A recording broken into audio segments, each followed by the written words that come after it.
Cup of tea's going cold. Never mind. Have you not? I thought you drunk that. No, I've got a bit left. I saved a bit. Ah. Saved a bit of tea in the bottom in my massive So mug. what we...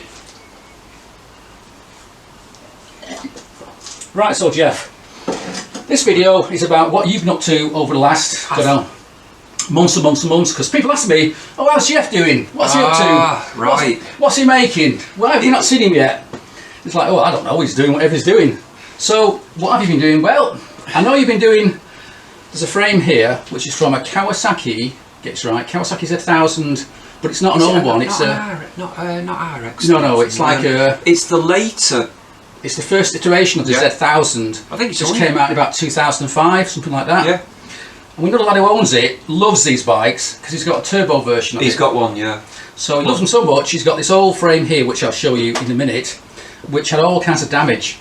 I mean, I think the front engine mounts were ripped off, I'm not sure.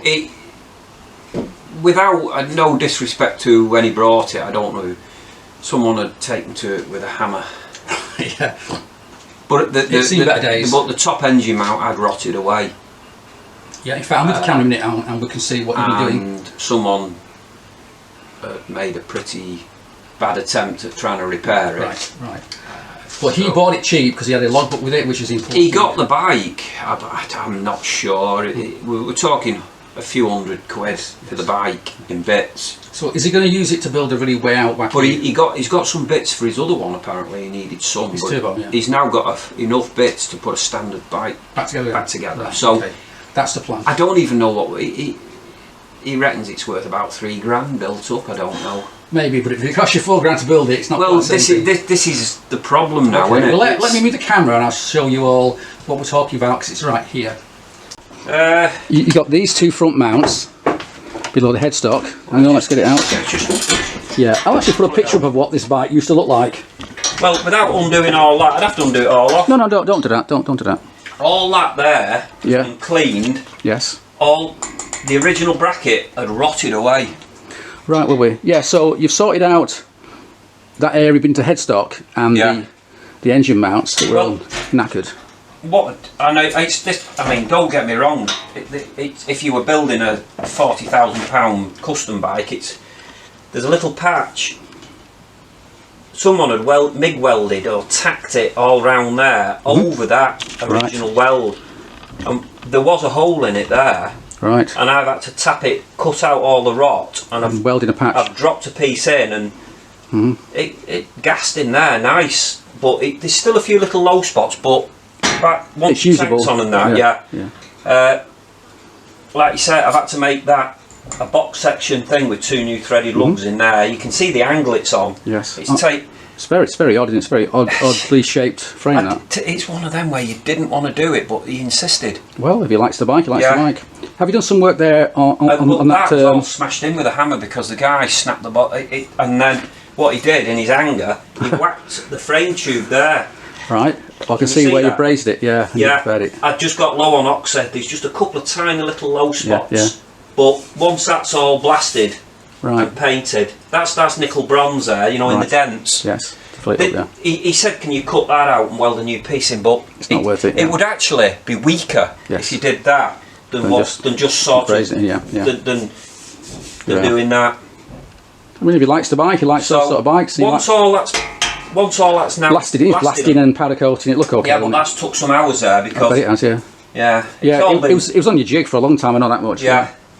So I had to level that up with the engine bolts. You've done that. Yeah. And then more recently, you're also working on another frame on the jig right now, which is very, very different. Oh, the drag bike? No. What's on there now? Oh, sorry, the Harley. Yes. Right, so here in the outer workshop, we've got your frame jig. Yeah. Which has been spun round. Last time I saw this frame, it had the engine in it, and you were faffing about with the fuel tanks. Well, he wanted to set everything up to make sure everything was clear with the engine. Now this is for a shovel head. The two frame, them were miles out. So this is an aftermarket frame, which looks like a sort of late 50s, early 60s, old FLH frame back from the hardtail back in the day. And I've seen this frame before. I've seen this frame about 20 years ago, when it was in your old workshop, when, back in the day, of course, everyone wanted a big fat back tyre, like a 250 or 200 or, well, more than this frame was made to take a nice narrow rear wheel, So your task was to widen the back end of this frame, which you did. So if we just walk here, I'll show you. So this bit here and this bit here has all been modified about 20 years ago to widen it. You see these cast lugs here, it's really nicely done, you know, just like an old Harley. But now the owner, who we know very well, Richie, he's now decided, oh, I've not finished it yet after 20 years, so it makes me feel better about my project, it's taken a long time. He wants it going back to how it was, so he wants to use a normal size 130 by 16 rear wheel, sort of going back to standard. So it's got the gearbox here, look. We've just lined up all the belt drive, that's... Well, yeah, he made us think that this adjustable, or he bought it, I'm not sure which, this adjustable plate, so you can move the gearbox over, which you've got to do if you're going to fit a big wide back wheel. But now it's not doing that, you don't really need that. So in fact, when I walked in here, I thought, oh, it's not here anymore. I didn't even spot it because it's now upside down. Well, so what's next then? You're going to... Well, I'll go and grab the bracket because I can just... Now, this actually is aftermarket frame and it's not that well made. It looks nice, but things like, for example, the tank mounts were sort of like that. You know, tank mounts weren't straight. It should be like that, do like that. To stop the gearbox from twisting, that bolt's on there. Oh yes, yeah. And then that's got to weld onto the frame so that it slides. That was once on the frame, was it, I assume? I don't know if that's off there, but I think that's going to have to be bent and jiggled. Bit of a steel. We've got to mill that off now. Yeah, it down. This is a brace for the rear. It's not original, it's just what he wants going on. He's copied that from me, and you maybe one of them many years ago for my old drag bike. It's a way of stopping the gearbox from moving. Twisting, it attempts to move because all the stress is on one side, so it wants to move. But you can make something like this, bolt it to the bottom of the gearbox here, and bolt that in turn to something on the frame, and it helps to stabilise it. So yeah, he's copied that from me. Right, so that's what you're doing at the moment, and also... once that's done, because it's upside, it's easier to... Oh yes, you get I mean, that's... Yeah, these plates are just there to get it tacked on. It's easier, and then once that's swung round, I can then lob this off. You're going to cut them off and then bring them back down again. He has got the rear wheels. He's got a new set of wheels, hasn't he? He's got some narrow, nice... He's bought some... lightweight American wheels. I think they're a good, like a... solid... Yeah, like a solid press wheel, they're nice wheels. Yeah. So... Well, given it's been on this now for 20 years, don't hold your breath when it's going to get done. In fact, he's just bought himself a brand new alley, hasn't he? Some big electric line thing, I don't know. Anyway, so that's what you've been doing at the moment, working on that. So, did you sort out your problem you had with mounting the... That's all done now. Everything's in line. Yeah. Because you can't really see, but down here you've got two mounts. We had to grind them off and reposition them. They were like that, you know, and they should be like that. Plus they were too long. So we've had to machine solid mounts for the tank, so everything sits right. Yes. Everything's level, so when all the rubber mounts go on, everything's, you know, you're not tightening a rubber mount up and it's twisting it out of line or something. So who knows? He might get this finished this year or next year. We don't know. Yeah. It's got the engine, but I think it's just an empty engine case in it. There's no. He's got to have a lot of work done on it. To rebuild a shovel-head motor and do it right, you're looking at crank wants doing, $2,000. Probably new valve guides, boss, I don't know. Everything, you can't trust anything. But hopefully it'll get sorted out and it'll look like a cool, sort of retro looking FLH from the 50s or 60s. Yeah. That's, I think, what he's going for. But he wants to build it with reliability. Yes, yeah. So right, so everything, there's something very different from the Z. And it's actually, because we've got all the gen for the frame here. Oh, right, okay, yeah. Right, let me just move the camera. They've done everything in like 8/54ths and 9 I'm not sure 25ths. This is probably not going to be... I'm joking. Yeah, this isn't going to be... let me just move the camera a second, and I'll just have to refocus, otherwise you won't be able to see what we're looking at right now. Of this frame. Right, so here pinned on the wall, or pinned on the back of the door, Chopper Builder's Handbook. Well, it's out of the book, schematics, and you're saying it's all in inches, it's all like 5/8 and 1/16. It's like from the centre of the tube there to get our height right. Yes. It's, I mean, when this was done, we might have had a different, I think it had a bigger diameter wheel. Yes, so it's taller wheel, yes. Yeah, so we've had to, so we've got now our foot, that's all been set. But the daffy thing is when you look at it, the measurements here, to the centre of the spindle, to the centre of the tube, it's 7 and 7 inches. 7 and something 64s. 64. Virtually, it's not even half. Why it just wasn't 8-inch? I don't know. The measurement is it something like 63 or no 20? Sorry, 20. What the 29? Or is it 30 seconds? I'd have to get my glasses just to read that. Right. It's you got all the sorry, yeah, 30 seconds, and a 30 second. It's not even 3/4 of a mil. No. So it's very accurate, but probably it's accurate, but whether you can move. Well, put a 3/4 spindle in there, and it moves up and down a couple of mil. Right, so it can't be that accurate. Yeah. They're working that accurate on the frame. That's the theory. The practice isn't quite so well done. But the great thing is, I'm doing it to that, and that's what he's told me. And if it's not right, it's not your problem. It's not my fault. Fair enough. Right, so that's the frame, the Harley frame, and you're just saying to get a good shot of the big old Mitchell. Big old lathe there that's getting gradually buried. Yes. Yeah. Now I remember getting that or going to see it. It was outside. It's really good lathe. If anyone wants a big Mitchell, cheap, going cheap, depending on what. Very little use, as I remember. It came complete with its own handbooks from like 1965. I've got the original manual. Yeah, it's great. So it's just sat there ever since, never been used, and it's taken up space. It's got to go. It's got to go. So anybody wants a Mitchell of Keithley massive old 3-phase lathe, here it is. I'm sure Jeff will do you a deal. Yep. Okay, there's the advert over. If anyone wants, The only trouble is though, it's moving the bloody thing. How much do you want for it? 10 quid, 50 quid, 10,000 quid? Well, if I could get me, I know this is going to sound. It cost me 300 quid to get it delivered. Yes, it's a big old thing, isn't it? And did I pay just under £5? It was about £475. Yeah. You say about £500 to buy it. Buy a collects. I think I'll tell you now, if someone had £500 cash in their hand, yes, and it is a nice lathe. And they moved it, I'd be a happy bunny. Yes, it might take you a while to move it. You need a big high hat to shift that thing. Yeah. But as I know, I think I'm being very optimistic. Right, well you never know, Optimistic. Anybody out there wants a big old lathe, and let Jeff know. Right, okay, so let's move on then. You've got enough power in the old... No, I've got a new battery now, mate. Put a new battery in? Yeah, so next then, let's talk about wheels. Now, a few weeks ago, we took a trip to Preston, see a nice man, who had a couple of wheels, one of which you've been after for years and years and years. And you finally found one. 4.5 by 18. Right, but let's see what it is. It's an Astrolite wheel. Can I come closer, or you can stay there. Well, you can stay there if you want. I can zoom in if you want. Someone's rubbed the anodizing off it. Yes. And that, well, I wouldn't like to have been there. That's a lot of hard work. Yeah. Unless they've done it on a machine, I don't know. Okay, let me just zoom in a bit and so folks can see what we're talking about. Are you better? Right, okay, so zoomed in. So you're saying this wheel was normally gold or black?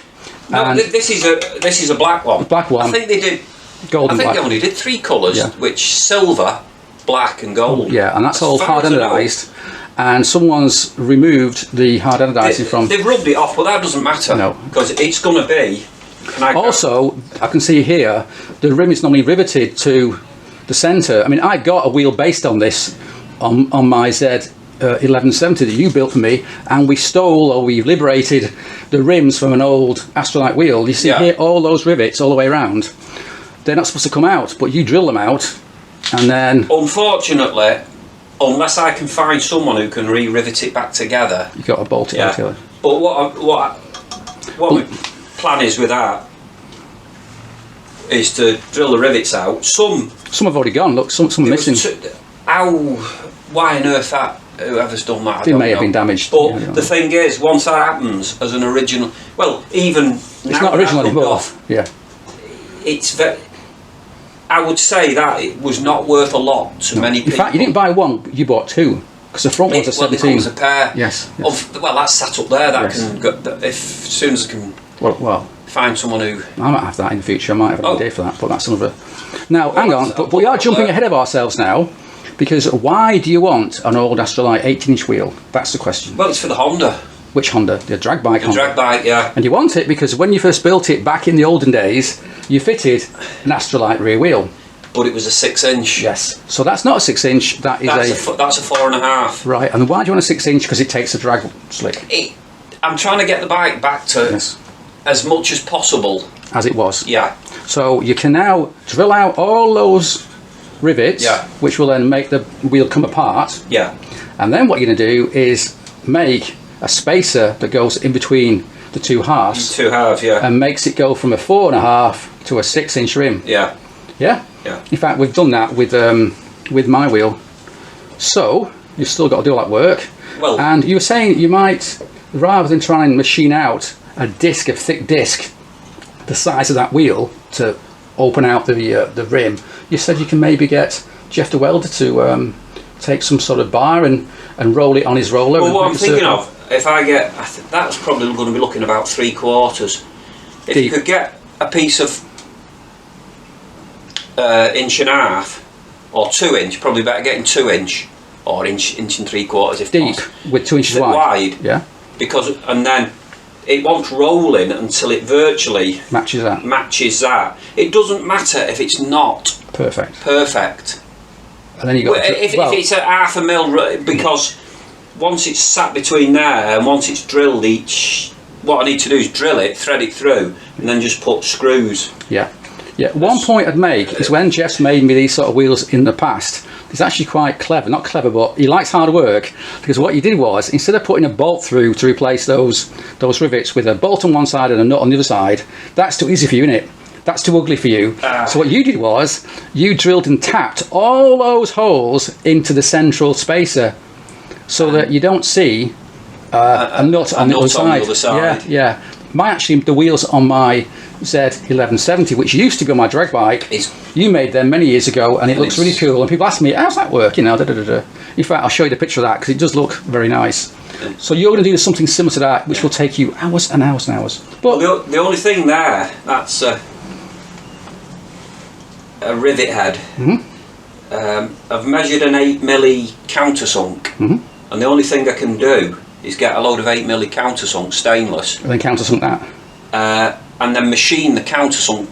Still countersink it a bit, but if you machine the sides, it'll be partly countersunk and part of it will stick out. Right, a little bit, yeah. From a distance, try and imitate. So you've got a machine about bloody 120 countersunk bolts just to reduce the size slightly, the head size. Yeah, but when it's something you got to do it, that gives you pleasure, and it's rewarding at the end. Right, so that's your wheel. Millions of people now are going to be going, this guy's mad. Well, you are. Well, but I am. Well, lots of folks do something similar. Right, so put that down, because you've also got something else linked into that wheel, which you just picked up.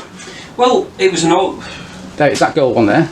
So this is part of an original... I thought Richie had thrown them away.